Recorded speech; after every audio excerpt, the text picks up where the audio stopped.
اور آپ فرمائیں حضور. اب ہم یدخلون فی دین اللہ افواجا کے نظارے تو دیکھنے شروع کر دیا ہاں جی.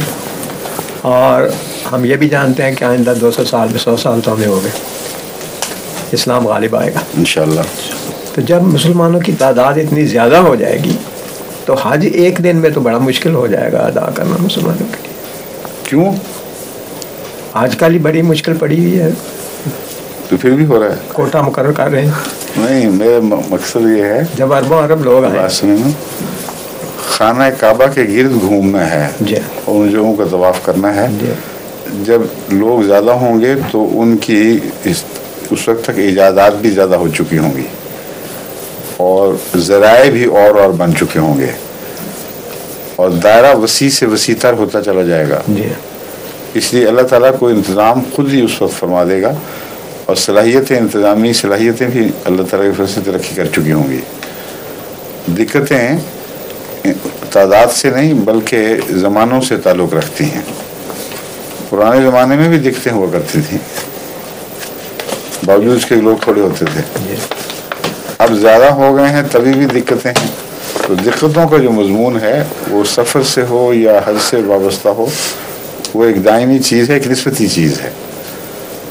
تو آئندہ زمانوں میں خدا تعالیٰ کوئی اور ایسے رستے, ایجادات ایسی پید بنا دے گا جس کے ذریعے زیادہ آسانی کے ساتھ آؤٹر سرکمفرنس کے لوگ طے کر. ہاں ٹھیک, آؤٹر سرکمفرنس کے ہو سکتے ہیں. ہو سکتا ہے اس وقت یہ فیصلہ بھی کرنا پڑے کہ صفا اور مروہ کے درمیان اس کے پہلو میں بھی آگے پیچھے اس حد تک جائیں تو وہی کافی ہو جائے گا.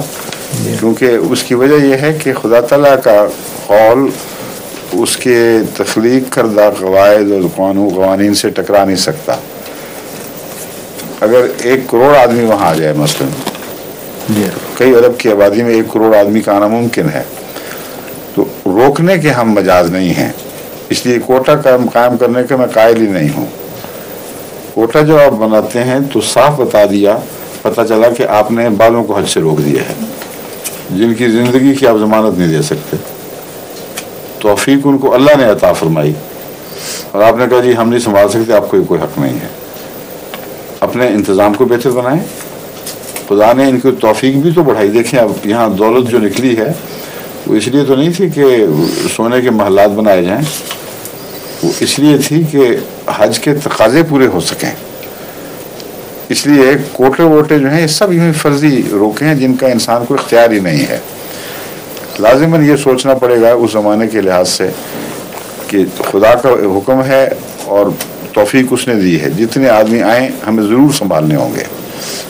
اس کے لیے اعلیٰ سے اعلیٰ انتظامات کی صلاحیت اللہ تعالیٰ خود عطا فرمائے گا ان لوگوں کو جو متقی ہیں, جن کے سپرد یہ کام ہو اور اس کی اہلیت رکھتے ہیں. اور اس وقت کے لحاظ سے اگر یہ ناممکن ہو جائے کہ معینہ دنوں کے اندر ہر شخص اس طواف میں سے گزر جائے, تو اس کا ایک ہی حل نظر آتا ہے کہ جس طرح آب نہ ہو تیمم ہو جاتا ہے, تو اس حج میں صفا و مروہ کا تیمم بھی ہو جائے. اس دائرے کو پھیلا دیا جائے, ان کے اندر بجائے اس کے کہ تنگ ایک سڑک کے اوپر دوڑیں, ایک وسیع میدان میں ان کی پہلو میں ان کی ایکسٹینشن کر دی جائے, تو وہ اس کا قائم مقام ہو جائے گا. اور یہ اس لیے ضروری ہے کہ 2 باتوں میں ایک کو چننا ہے بہرحال آپ نے, یا پھر ایک حج نہ کرنے دیا جائے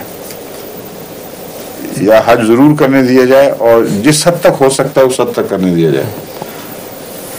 تو یہ جس حد تک کا جو مضمون ہے وہی ہے, من استطاع الیہ سبیلا. استطاعت اللہ نے بخشی ہے, پہنچا اس نے دیا.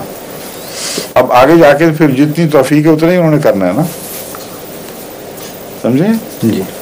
وہ ہو سکتا ہے بڑے دائرے وسیع ہو جائیں گے. بہت دور سے رمی جمار بھی صرف وہ ایک نشان ہی ہو جائے گا دور تک, ورنہ ابھی بھی اکثر لوگ رمی سے محروم ہی آتے ہیں کیونکہ پہنچ ہی نہیں سکتے. ایسے تو میں نے دیکھے نہیں پہ پتھر پڑے ہوں میں خود رمی نہ کر سکے, جوتیاں بھی پڑ جاتی ہیں ان پر. کہ مجھے حج سے آنے والے بتایا کہ ایک دم پیچھے سے بڑھ دیکھ, تو کسی نے دور سے اپنی جوتی اتار کے غصے میں شیطان کو ماری تھی, تو شیطان تک تو نہیں پہنچی, ایک فرشتے کو لگ گئی. اچھا جی، اور یہ